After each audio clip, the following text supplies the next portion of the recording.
The scent of rosemary chicken and cinnamon drifted through the open windows as I parked outside my son's house in Brookhaven, a quiet suburb just outside Portland where the lawns were trimmed with precision and every porch looked like it belonged in a magazine. My hands rested on the steering wheel longer than necessary. I had rehearsed this arrival a dozen times on the drive over.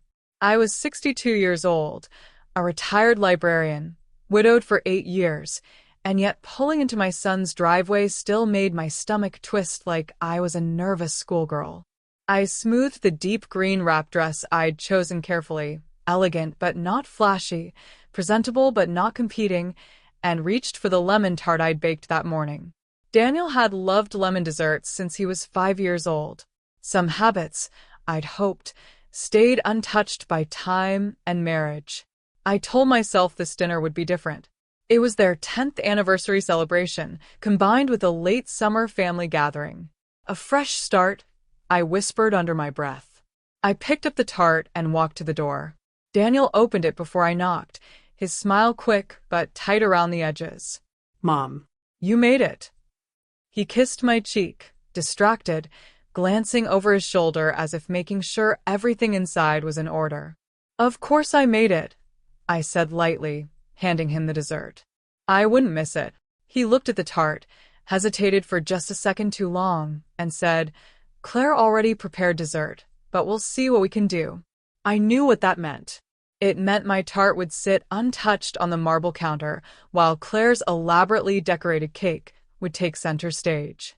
Still, I nodded because that was what I had done for years. Nod, smile, adapt.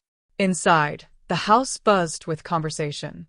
Claire's parents stood near the fireplace with glasses of wine. Her sister and brother-in-law occupied the couch, and a few of Daniel's colleagues laughed loudly near the kitchen island. My grandchildren, Lily, 11, and Owen, 8, were curled up in the corner with handheld game consoles. Grandma. Owen ran to me, wrapping his arms around my waist. The sincerity of his hug nearly brought tears to my eyes. Lily offered a small wave, without looking up. Claire appeared from the kitchen wearing a fitted ivory dress, flawless as always, her blonde hair swept into a polished twist. She kissed the air near my cheek. Marianne, I'm so glad you could join us, she said, her tone sweet enough to coat glass. Wouldn't miss it, I repeated. Her eyes flicked to the tart box. Oh. How thoughtful. She placed it on the counter as though it were fragile in a dangerous way. We all gathered around the long dining table set with gold-rimmed plates and folded linen napkins. I was guided to a seat at the far end, between Claire's brother and a co-worker I'd never met. Daniel sat near Claire at the center.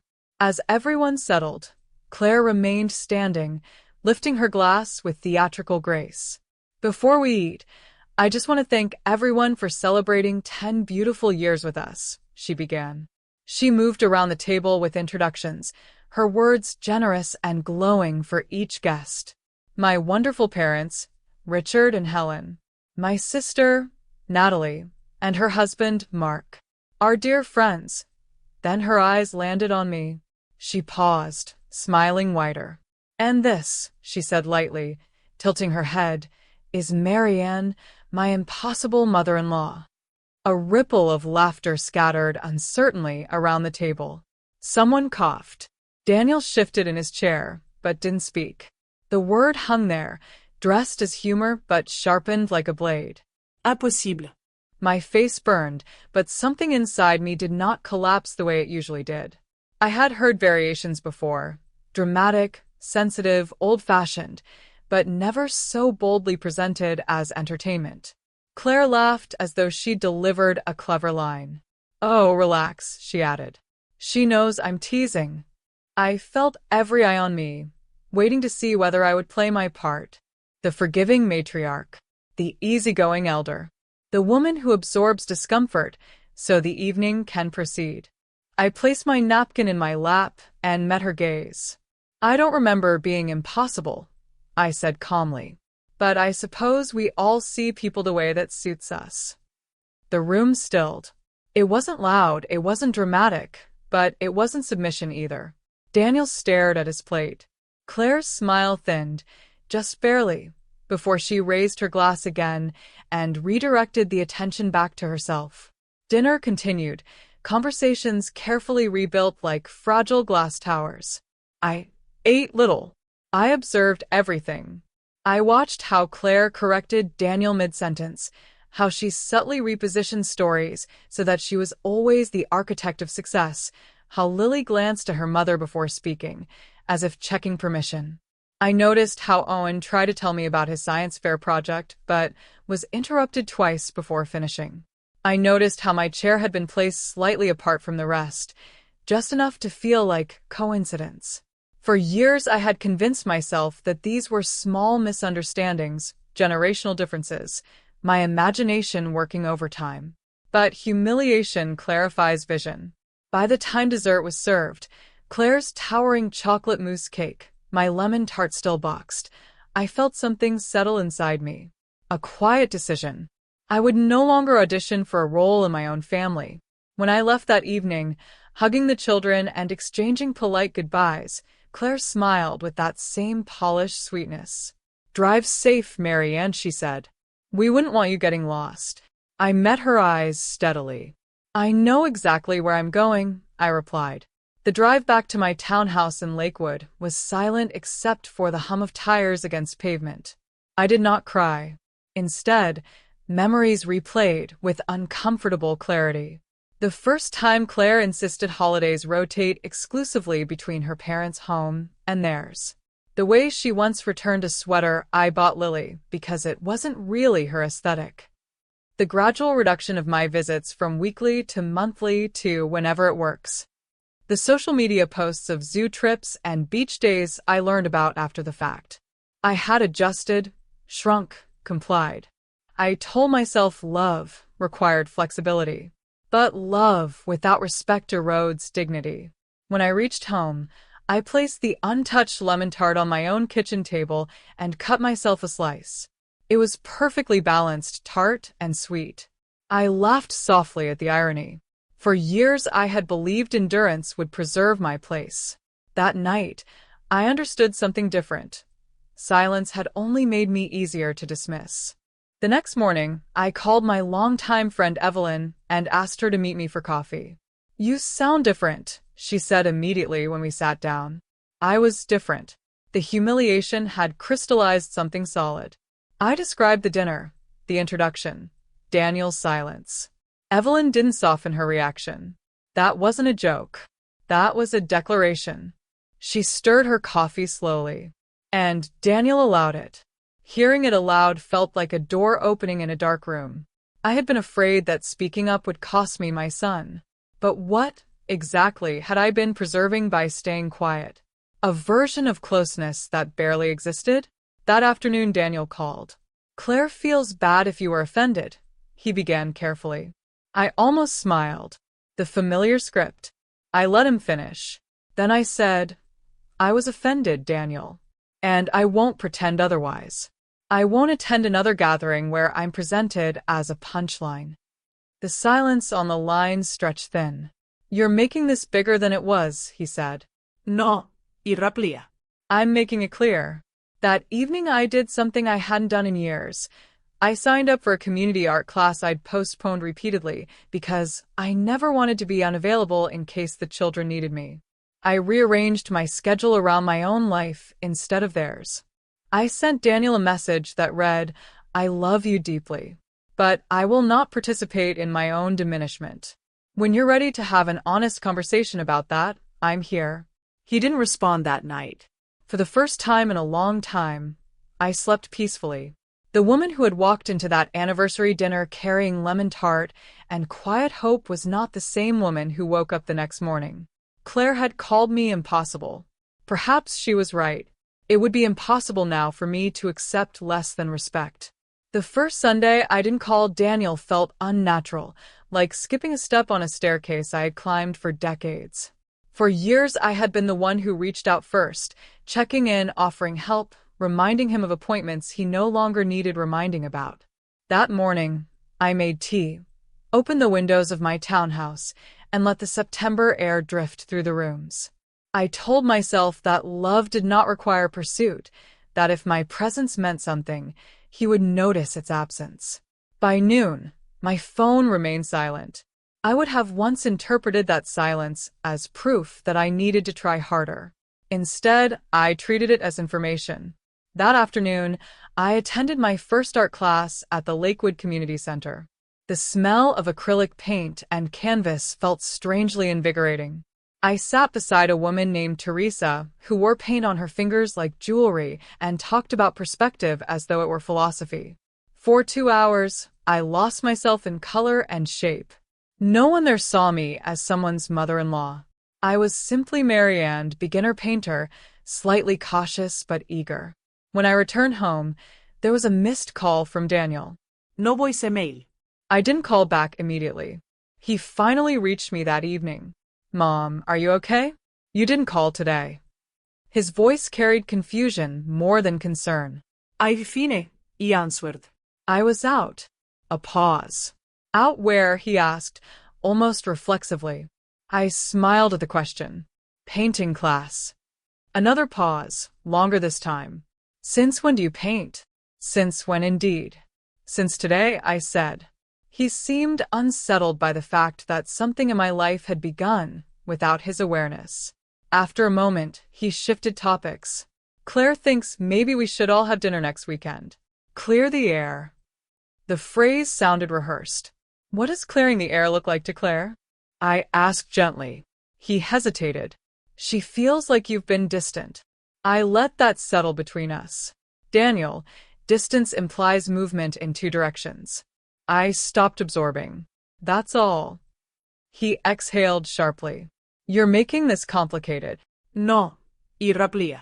I'm making it honest. We agreed to dinner the following Saturday. I hung up feeling steady rather than anxious, which surprised me more than anything. The week moved quietly. Lily texted me on Wednesday evening. Grandma, did you really start painting? I stared at the message longer than necessary. Yes, sweetheart. I painted a terrible apple today. She responded with a laughing emoji and a photo of a sketchbook page. I'm drawing shoes for art class. Mom says it's not practical, but I like it. The subtlety of that comment didn't escape me. I typed back. Liking it is reason enough. A few minutes later, another message appeared. Are you mad at Mom? Children have a way of walking directly into the center of truth. I answered carefully. I'm not mad. I just want everyone to treat each other kindly. She didn't respond, but the small gray bubble that indicated she was typing appeared and disappeared several times before the screen went still. That silence told its own story. On Friday evening, Daniel called again. Let's keep tomorrow simple, he said. No heavy discussions. I almost laughed. There is nothing simple about years of erosion. I won't perform, I answered calmly. But I won't attack either. He didn't seem satisfied with that, though he didn't argue. Saturday arrived with a steady rain that blurred the highway into silver streaks. I chose a charcoal dress and a red scarf. Color, I had decided, would no longer be something I avoided. When I arrived, Claire opened the door herself. Marianne, she said, her tone controlled, polite. Thank you for coming. I stepped inside and handed her a small bouquet of white chrysanthemums for the table. She examined them briefly before placing them in a vase. The house felt different, quieter, less performative. The children were upstairs finishing homework. Daniel stood near the kitchen island, hands braced against the marble. Let's sit, he said.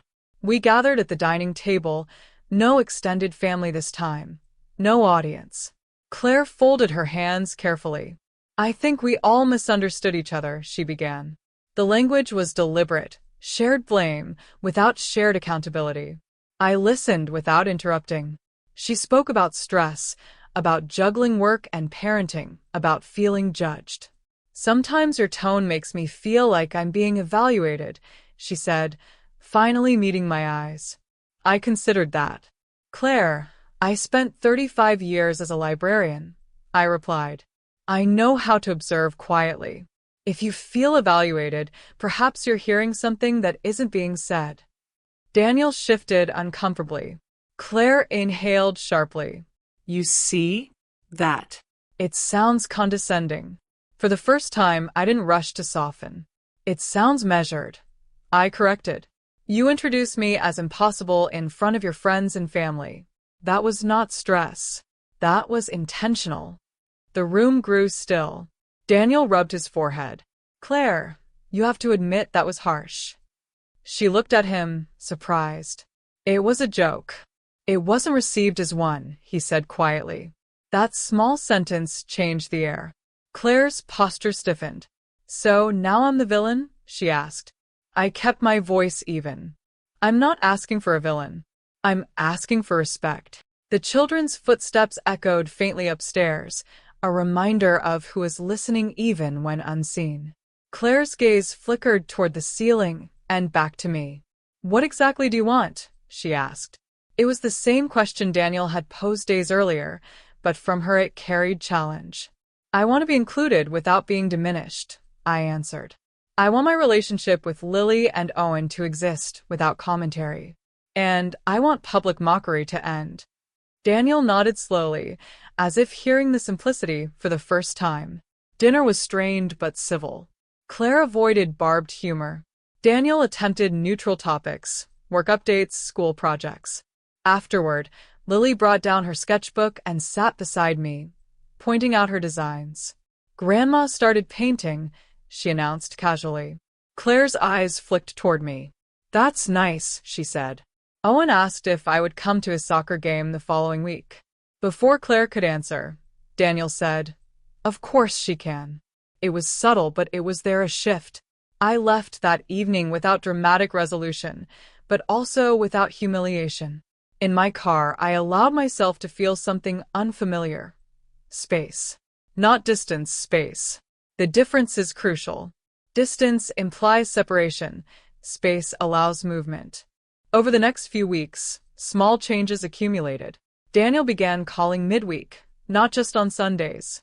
Claire remained cordial, her warmth measured, but less performative. I attended Owen's soccer game and sat beside Daniel on the bleachers while he explained team positions. Claire arrived late and left early, citing errands.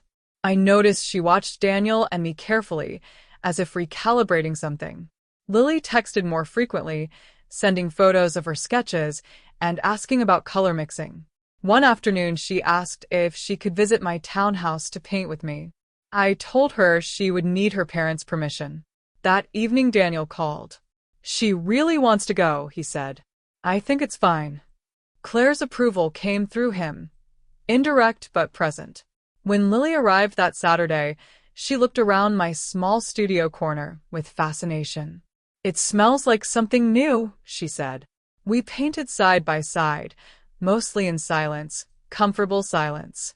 At one point she asked, Why does Mom get so upset when you disagree? I chose honesty without bitterness. Some people think disagreement means rejection. It doesn't. It just means difference. She nodded slowly, absorbing more than her 11 years suggested. By October, I recognized something important. I was no longer waiting. My days were full. Painting classes, book club meetings, coffee with Teresa and Evelyn, long walks by the lake. Daniel and the children fit into my life rather than occupying its center. And paradoxically, the less I chased, the more they reached. Claire's demeanor remained cautious, occasionally brittle, but the overt jabs ceased. Whether from self-awareness or strategic retreat, I couldn't yet tell. One evening Daniel called later than usual. His voice sounded tired. Mom, he said, I've been thinking a lot about what you said. About respect. I listened. I didn't realize how often I stayed quiet because it felt easier. There was again that theme of ease. Ease isn't always peace, I replied gently. He was silent for a moment. I'm starting to see that. After we hung up, I stood by my window watching the streetlights flicker on. The rain had stopped, leaving the pavement reflective and clear. Claire had once labeled me impossible. But what had truly shifted was not her perception, it was my tolerance. The next family gathering would test whether these changes were temporary or foundational. Claire had offered to host Thanksgiving again. This time, however, Daniel called to ask, "Will you come?" The difference between assumption and invitation did not go unnoticed. "Yes," I said. "I will come." But I knew something fundamental had changed. I would enter that house not as a woman seeking approval, but as one who understood her own worth. And if the word impossible surfaced again, it would find no easy target. Thanksgiving arrived wrapped in cold wind and a sky the color of steel. A year ago, I would have approached the holiday with a careful script prepared in my mind. Smile here. Stay silent there. Redirect gently. Avoid tension at all costs. This time I felt composed rather than rehearsed. When Daniel had called weeks earlier to ask if I would come, there had been something different in his voice. Not obligation, not pressure, but invitation. Claire had texted separately, brief and neutral. "Dinner at 4. Let me know if you'd like to bring something." I answered that I would bring roasted vegetables. Simple, uncontroversial, impossible to misinterpret as competition. As I drove toward their house, I noticed I was not gripping the steering wheel. My shoulders were relaxed. Whatever happened, I would not abandon myself to preserve comfort. The house looked the same: white trim, warm porch lights, curated wreath, but the energy inside felt altered. Lily opened the door before I could knock, throwing her arms around me with a spontaneous enthusiasm that startled us both. "Grandma, you came early. I wanted to show you something." Daniel appeared behind her, smiling more openly than I had seen in years. "Hi, Mom," he said, and the hug he gave me lingered. Claire stood near the kitchen, watching. Her expression was composed, unreadable, but not sharp. "Marianne," she said evenly. "Happy Thanksgiving." I returned the greeting without overcompensating warmth. The table was set elegantly, as always, though this time my seat was not exiled to the far end. It was beside Lily. I registered the change, without commenting on it. Progress, I had learned, does not need applause to be real. Dinner began smoothly. Claire offered introductions to a couple of her co-workers who had joined us, but she did so without spectacle. No jokes at anyone's expense. No theatrical pauses. I almost wondered whether the previous year had been an anomaly born of stress.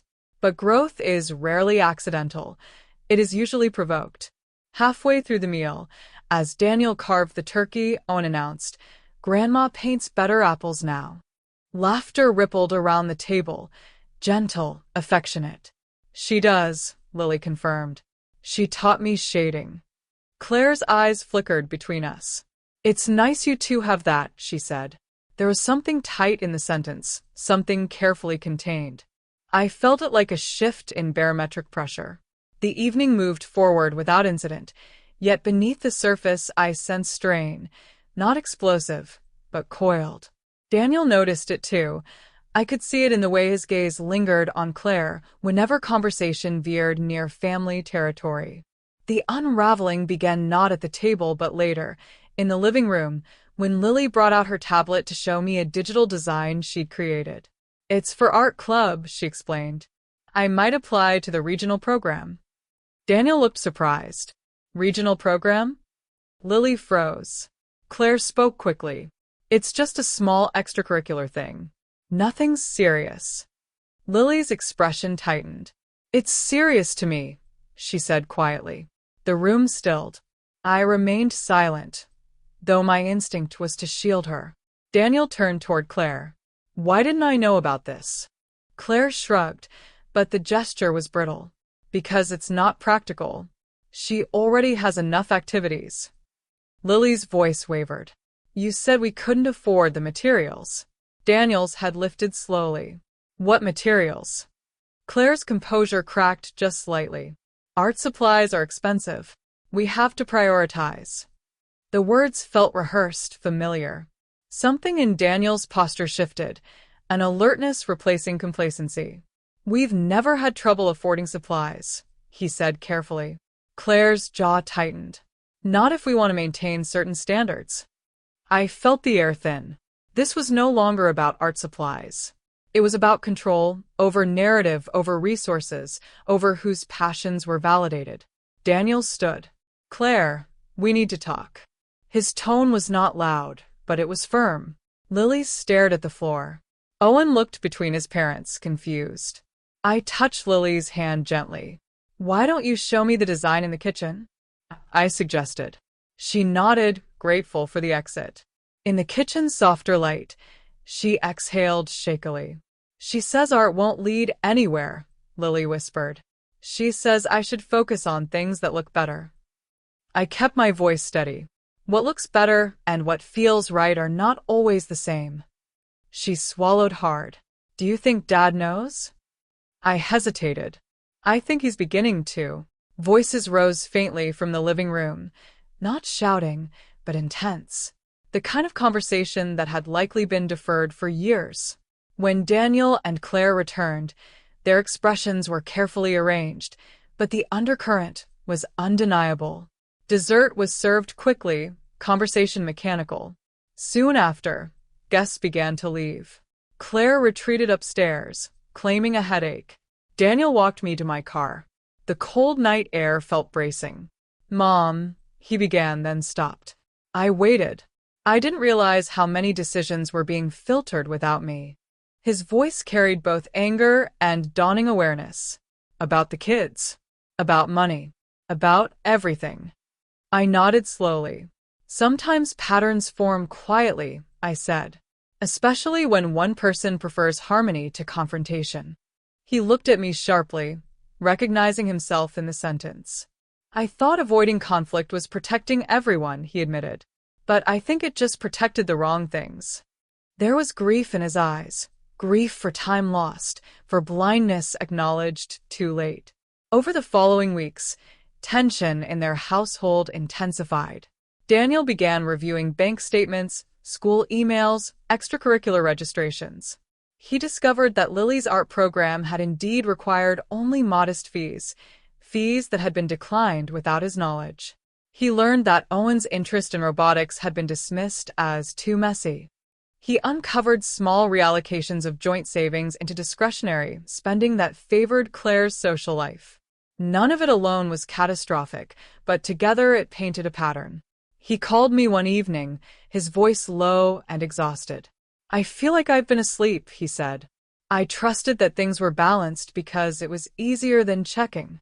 I listened without vindication. What will you do? I asked. He exhaled slowly. I've scheduled counseling. Not couples yet. Individual. I need to understand why I let avoidance become habit.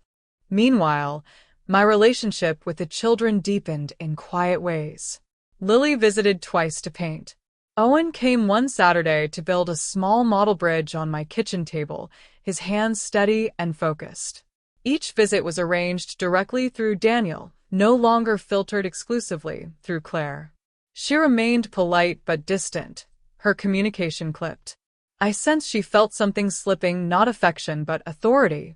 One afternoon, she called me unexpectedly. Her tone was cool. I'd appreciate it if you didn't encourage Lily's art fantasies too strongly, she said. I chose my words carefully. Encouragement is not fantasy, Claire. It's support. She inhaled sharply. You undermine me. The accusation hung heavy. I do not undermine you, I replied. I refuse to diminish her. There was a long silence. Then she ended the call abruptly. By early December, the fracture was visible. Daniel moved into the guest room temporarily, to create space, as he phrased it. Counseling sessions began. Conversations grew blunt. Claire accused him of betrayal. He accused her of control. I was not present for those exchanges, but I felt their reverberations in his late-night phone calls and in Lily's guarded questions. One evening, Daniel said quietly, "She told me you've been waiting for this, that you wanted to break us apart." I closed my eyes briefly. "And what do you believe?" I asked. He did not hesitate. "I believe I should have paid attention long ago." That sentence mattered more than any apology. Just before Christmas, Daniel asked if the children could stay with me for a weekend while he and Claire attended an intensive counseling retreat. I agreed without hesitation. Those 2 days were filled with baking, board games, and long conversations. Lily confessed she often felt she had to choose which parent's mood to navigate. Owen admitted he hated when voices lowered into that strained quiet that meant arguments had ended without resolution. Children notice more than adults admit. When Daniel returned Sunday evening, he looked drained but resolute.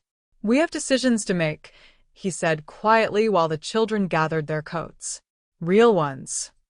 I studied his face. The boy I once held, now a man confronting his own complicity. "Whatever you decide," I said gently, "let it be grounded in honesty." The holiday lights along my street flickered softly as I watched their car disappear down the road. I felt no triumph, only clarity. Boundaries had not destroyed my family, they had revealed its fault lines.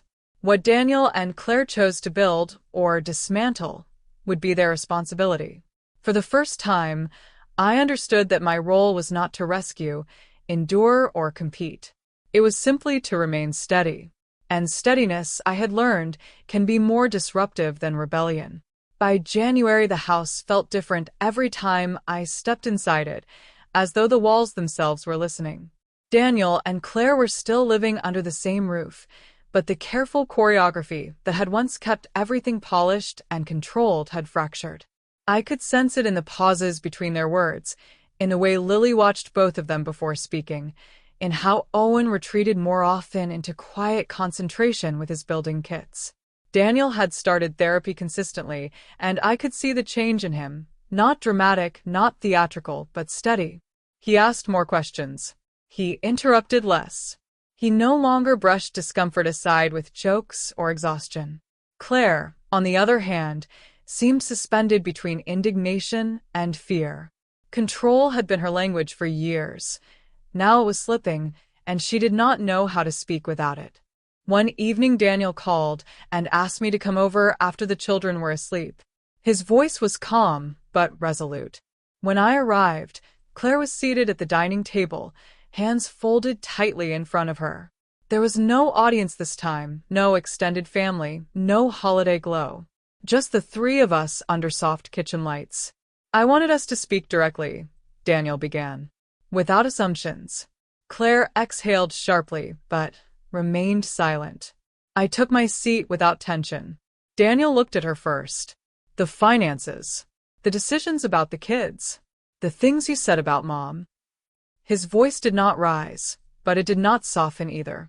"We can't move forward unless everything is honest." Claire's composure trembled. "I did what I thought was best," she said. "Your mother has always judged me." I felt the old instinct to defend myself, but I let Daniel speak. "She didn't judge you," he replied. "She adjusted to you. Over and over." The truth, spoken plainly, filled the room like clear air after years of smoke. Claire's eyes shifted to me. "You've always wanted more influence than you pretend," she said. It was not accusation alone, it was vulnerability disguised as attack. I met her gaze evenly. "I wanted presence," I corrected, "not influence." There was a difference she had never allowed herself to see.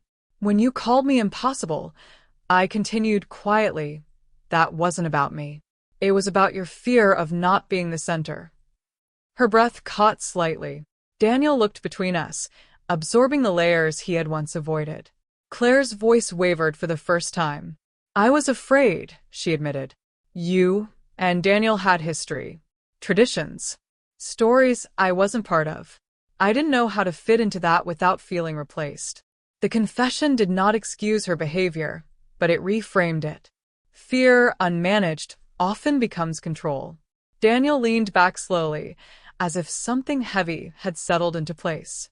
"You didn't have to erase Mom to belong," he said. The simplicity of that sentence carried years of consequence. Silence followed, not hostile, but raw. For the first time in a decade, the tension between us wasn't layered with sarcasm or performance. It was honest. Claire's shoulders lowered slightly. "I didn't know how to share," she whispered. "I studied her, not as an adversary, but as a woman who had mistaken dominance for security. Sharing doesn't shrink you, I said. It strengthens what's real. She looked at me with something unfamiliar, uncertainty, without defensiveness. Over the next weeks, the changes were deliberate rather than dramatic. Claire began attending therapy independently. Daniel restructured their finances transparently. Decisions about Lily's art program and Owen's robotics club were discussed openly. Lily was enrolled in the regional art workshop she had wanted. Owen joined a weekend engineering group. I was invited, not as a formality, but as part of the conversation. The first time Claire asked, "Marianne, would you like to come to Lily's exhibit?" I noticed her tone carried effort. It wasn't warmth yet, but it was intention. I answered simply, I would. Trust does not rebuild in declarations. It rebuilds in consistency. One Saturday afternoon, Lily stood beside her display board at the workshop exhibition, explaining shading techniques with animated confidence. Daniel watched her with quiet pride.